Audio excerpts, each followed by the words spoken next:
We here at the Sports History Network proudly partner with 26 podcasts, all revolving around the history of sports. But did you know that many of our hosts were sports history authors way before they started their shows? It's true.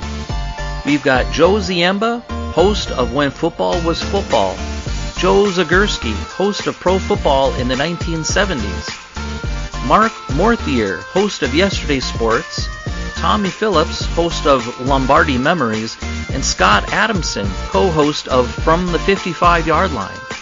All these authors have many books for you to choose from. To check them out, go to our website at sportshistorynetwork.com/sportshistorybooks. Pick up your copy today. Soundtrack provided by Kevin MacLeod of filmmusic.io. This podcast is part of the Sports History Network, your headquarters for the yesteryear of your favorite sport. You can learn more at sportshistorynetwork.com.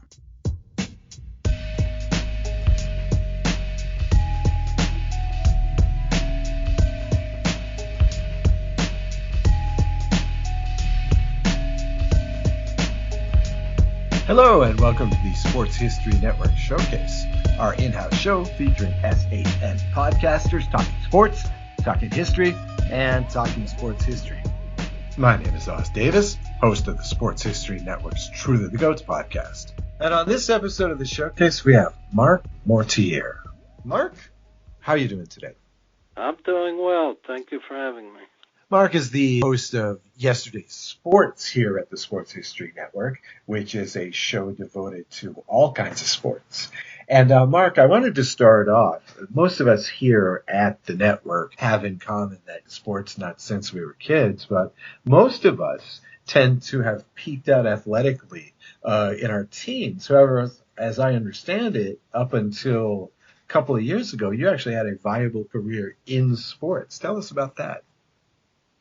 Well, I started competing in Olympic weightlifting in 1981, right after I graduated high school, and I competed in Olympic weightlifting pretty much all through the decade of the 1980s, and then after that, I did what people normally do, got married, bought a house, had a family, and so I stopped competing, but even though I stopped competing, I never stopped training. So I just continued training as a means to stay in shape and to try to keep some athleticism. And then, I guess it was around maybe the year 2009, my son got interested in. So I was coaching my son in weightlifting, and he competed for a while, and that kind of motivated me to get back into it. So then I tried my hand at powerlifting, and to my surprise, I started looking up some of the records, state records, and to my surprise, I said, wow, I could beat these records for my age group.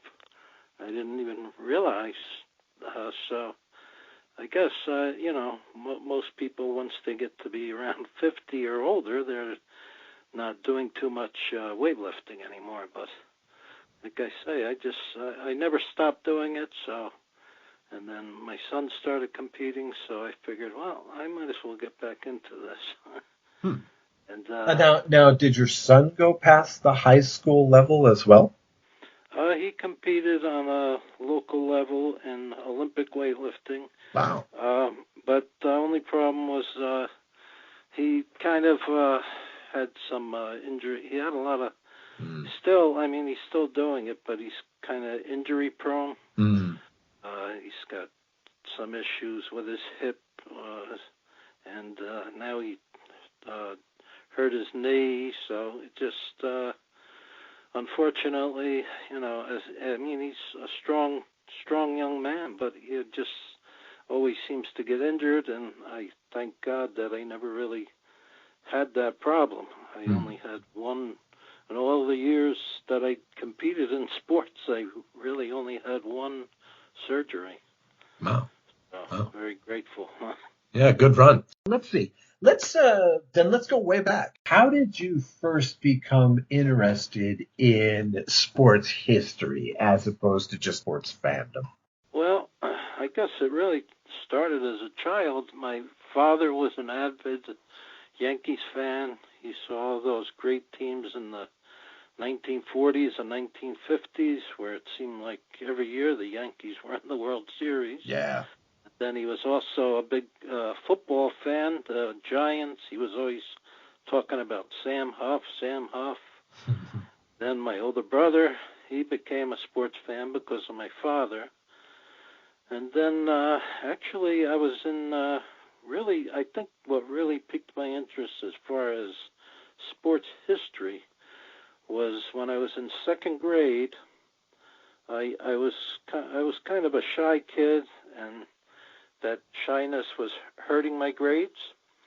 So, and I was too scared and embarrassed to ask for help. So my second grade teacher, she was very young, probably only about 24 years old. She was a big sports fan, and she figured she found out I was a big sports fan, so she figured I'm gonna, she figured the way to get me out of my shell was to talk to me about sports. So she grew up in Wisconsin, so naturally she was a big Green Bay Packers fan, and I was a Dallas Cowboys fan. So one day she brought in one of those 8mm films. And the film was of the famed the Ice Bowl between the Cowboys and the Packers. Nice. Now, my brother, he was actually, that's the first game that my brother watched that made him a Dallas Cowboys fan, that game. But I was only probably, I was about 5 years old, so I didn't really remember watching the game. Right. So when she showed us this film as part of a history lesson, she actually showed it to the whole class as a history lesson. And that really piqued my interest in sports history. I started, reading every sports book and magazine I could get my hands on. And not only did I learn about sports history, but just history in general, from all the, reading all these books and magazines. And then, of course, the NFL films with Steve and Ed Sable. I was a big fan of the NFL films. I watched that whenever I could, and really just, like I say, it helped me not only learn sports history, but just history in general. And wow, that's pretty interesting that you can actually tie it back to one game. Yeah. You can tie it back to your experience of watching one game as well. That's pretty interesting. Well, it was just fascinating watching that film, and to be able just trying to image what it would be like to play in those type of temperatures. Yeah, no joke. Okay, so you're telling us about watching an 8mm film, and now you're in about the most modern media representation of sports you can get, which is podcasting. How does that happen? Well, it really, I never thought about podcasting. I just happened to come across Arnie Chapman on doing some research on the computer, because I was doing mostly writing articles on sports, and I tried having my own site with Bluehost, a site called Bluehost. I had made up my own site, but wasn't really going anywhere with it at first. And then I finally started to make some progress with it, and then it got hacked into. So I decided, I want to try something where I could work with someone who is more computer savvy than I am, because, I'm not really that computer savvy. So I came across Arnie Chapman with the Sports History Network. Maybe it was divine intervention. So I contacted Arnie, and we talked about, what he was looking to do with the show. And it was really right up my alley because it's all about what I love, which is sports history. And I could tell he had a real passion for it, which made it very easy to get involved with. And, he seems to know a lot more about computers than I do. So he's pretty gifted with with technology. It's amazing how many of these shows I've done, and almost everybody answers that question the same way. Yeah. They're all like, Arnie got me into it. He's like a real pusher for this network. Yeah. Hello, sports fans. My name is Mark Mortier, and the name of my page is Yesterday Sports. If you're anything like me, your favorite sports moments probably go back to your childhood. For me, that would be the 1970s. My first recollections of How would you describe your show? What is your show about? Oh, well, mainly I try to focus on the 1970s because that's the decade I grew up in. So naturally for me, that's the most memorable decade. But, I noticed the most of the people, it seems like, on the show are mostly football-oriented. So I'm trying to add a little variety. I'm doing some baseball, basketball, boxing. I did a couple of podcasts on weightlifting. And so that's pretty much what I've been doing. My next I just recorded one with Arnie. My next podcast, let's see, I did one on the New York Mets, like their worlds, they have... the 69 Mets? 16. Well, I tried to focus on all of their World Series appearances because, they have a pretty rich history of losing. So I decided, let's give them some credit. They did go to 5 World Series, so I decided to focus on that. And then I had another podcast that should be coming up pretty soon. I had an exchange with a sports writer, probably about over 20 years ago. I contacted a sports writer. He's no longer with us, unfortunately. Died a few years ago. His name was Paul Zimmerman. They called him Dr. Z, and he wrote for Sports Illustrated. I remember Dr. Z, of course. So I always read his articles in Sports Illustrated, and so one day, about 20 years, maybe probably more than 20 years ago, I just sat down and figured I'm going to write this guy a letter and send it in care of Sports Illustrated. I didn't really expect to hear back from him, but I sure did, and he wrote me a long letter, and it's all about his all-time team, his all-time NFL team. Nice. And he actually wrote a book. He started writing a book, and then he had a series of strokes. But thankfully, his friend Peter King finished it for him. So I always liked his style of writing and the fact that he was he was a sports historian, and really, especially with football, he really knew his history. Yeah. I just wanted to go back real quick to the Mets. Long history of losing. You lost like any fans of the Mets that are listening to this have now turned off. However, I did want to go back and say, but you got to admit, they had the single best season of the 80s. Oh, yes, 1986. I mean, that team was pretty freaking legendary. Bill Buckner, missed you or not, the 86 Mets were pretty freaking good.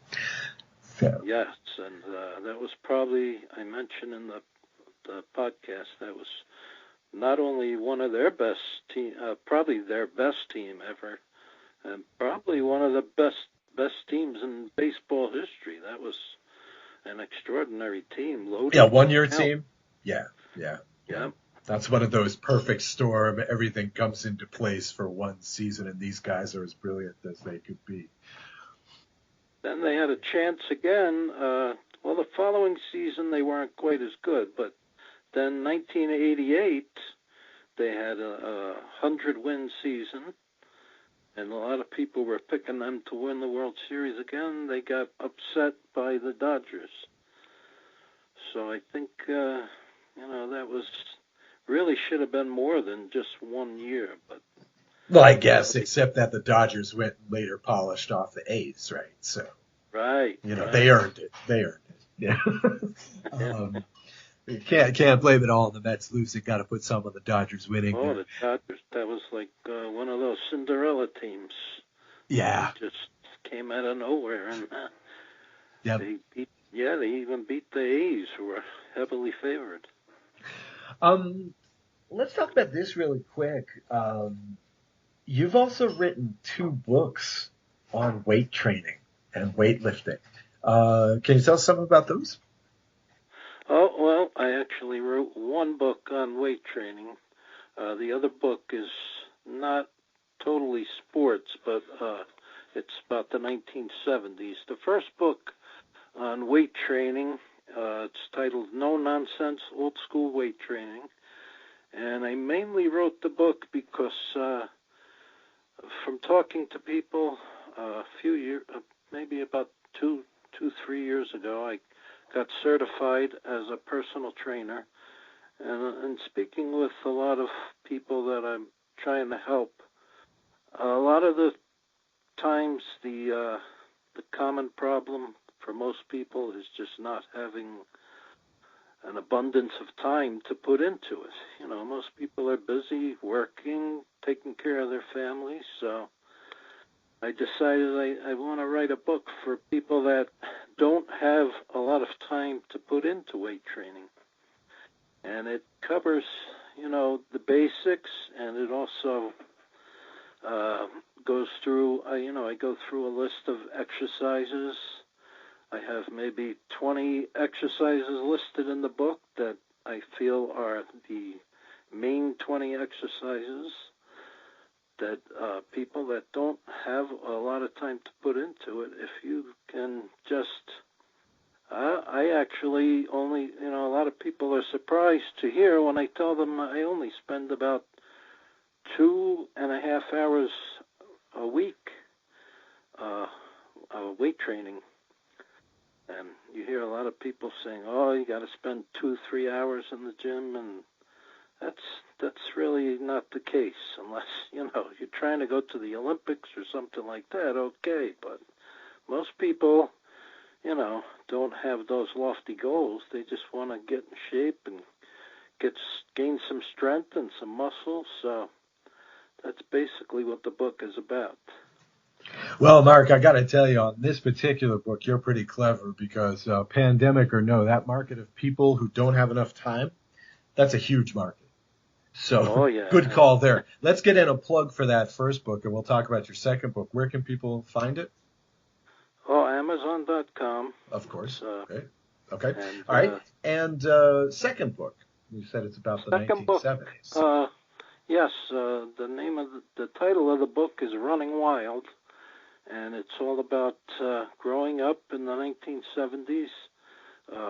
1970, I was 8 years old in 1970, and 1979. By 1979, I was 17 years old. So, from the ages of 8 to 17 are pretty impressionable years. So. And were you growing up in New York? No, I grew up in New Jersey. Okay. Just a stone's throw away from Giant Stadium. I remember watching them build Giant Stadium from my grandparents' house. You could look down the hill and watch them building the stadium. So it's all about, what it was like growing up in the 70s, how much different it was at that time than it is now. And I just, I feel so... I guess I didn't really ever think about it until I sat down and started writing it, about how grateful I was how grateful I am to have grown up then, because kids then had so much freedom. That's why I titled it Running Wild. We just ran wild, and I can remember getting up on a Saturday morning and having breakfast and then going out and just all day long with my friends playing sports. And Yep. our parents didn't even know where we were. Or the only rule was stay out of trouble and be home for dinner. And that was it. You just went out and played all day long and ran wild. And kids today, I feel sorry for them because they don't have that kind of freedom. And today it's all, they're on the computer, they're on the cell phone. Well, especially, you must have seen it in New Jersey. People, by the time the 80s came around, parents were paranoid. People were paranoid about violence and, Right. Weird child, sickos and whatnot, so Yeah. there's a reason why my generation was called the latchkey generation, right? You're supposed to go home, lock yourself in, right? Yeah. and watch TV, right? That's when it kind of started, I think. There was such an explosion of crime and kidnapping, and I think, I mentioned in my book, it just seemed like, I guess more mothers were stay-at-home mothers at that time. Yep. So everybody just, the neighborhood I grew up in, I know everybody just kind of looked out for each other, and, you couldn't really get away with committing a crime because there were people watching you. And those mothers that were staying home, they kept an eye on what was going on. They were looking out the window, and you didn't have a chance to commit a crime because you were being watched. Wow, different world. Now, the name of that book again is The 70s. That's it. The title of the book is Running Wild. Oh, okay. Growing up in the 1970s. Okay, great, and that's also on Amazon. Yes, that's Great. on Amazon also. Yes. Fantastic. Okay, I wanted to touch on this one. We'll get you out of here after this, Mark. You had we were preparing for this show, and you had kind of a different, I think, take on sports today than most of us here at the Sports History Network. You don't watch sports nowadays, huh? Very, very little. I really stopped watching the NFL. Football was probably my favorite sport growing up, although I did like the other sports. I think it was around 2007 watching football. Each year I just got less and less interested in it, and finally around 2007 I said, I'm not getting any enjoyment out of watching this. Just the game changed so much, and I was fortunate that I saw football in the 1970s. It was such a different game back then. And baseball, I still, probably out of all the sports, baseball is the one that I will watch occasionally because I think it's probably changed the least of all the sports. It seemed like there's more traditional, it's more traditional as far as rule changes, and they don't really change the rules too much. Well, they've been going a little bit nuts lately, though, huh? They've been going a little nuts lately, though, huh? They have these 7-inning double headers. They have DH in the National League. Runners on base for extra inning games and stuff like this. Yeah, the past few years, all of a sudden there's an explosion of rule changes, and that's kind of turned me off. And it's just, I guess, growing up watching sports in the 70s, it's hard to watch today's game because seems like it's more about entertainment, the entertainment value of it, and 24-hour coverage, oversaturation. And I remember, watching football. Well, you couldn't get. Growing up in New Jersey, we basically, most of the time, on television, we saw the Jets, we saw the Giants, once in a while you'd get a doubleheader. They did show the Cowboys a lot. I think for me that was good because I was a Cowboys fan. But most of the time it was, 1 o'clock you saw the Jets or Giants, and at 4 o'clock you saw the Jets or Giants. The only way you got to see highlights, there wasn't ESPN or any of that, so you had to watch. Saturday they had 2 shows. One was called This Week in Pro Football, where they showed a little highlight of each game. And then there was another show called the NFL Game of the Week. But, there was no VHS. You couldn't record it. If you missed the show, you missed the show. There was no way to go back and watch it again. So if you wanted to see highlights of the other games, you had to make sure you watched those shows. Now halftime was a big deal. Halftime was huge. That was like the only time. I mean, I was growing up in New England, so I'm maybe 6 or 7 years behind you. So late 70s, early 80s. You got the New England game at the top every weekend, and then at the bottom it's always one of the AFC West games. Right, so you get like Denver or the Raiders, who everybody in New England hated, by the way, because they jumped us a couple of times. And you never got to see Pittsburgh. You never got to see Green Bay. Of course they weren't very good in those days, but so you never got to see them except for 30 seconds at halftime when they showed you the highlights of Green Bay versus Minnesota or whatever. It's untranslatable to folks nowadays. Right. You had Howard Cosell did the halftime show on Monday Night Football, but it was maybe he had maybe 5-10 minutes to show a little clip of each game, and that was all you got. So now you can watch them all if you want to watch them on tape delay. It's great. Yeah. All right. Mark, I'm going to have to get you out of here because you're giving me serious flashbacks. The name of the show is Yesterday's Sports on the Sports History Network. Mark Morthier, thanks very much for coming on the showcase. Oh, you're welcome. It was a pleasure. Thank you for having me.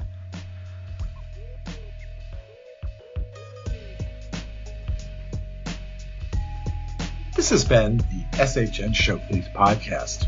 We'd like to thank our guest, Mark Mortier, of the Sports History Network podcast, Yesterday's Sports, which can be found at sportshistorynetwork.com or wherever you get your podcasts. The theme song for the SHN Showcase is Quartz by Ani Tech, and it is available through a fair use agreement via freemusicarchive.org. SHN Showcase will be back soon with another Sports History Network podcast. Until then, this is Oz Davis saying stay safe and stay historical.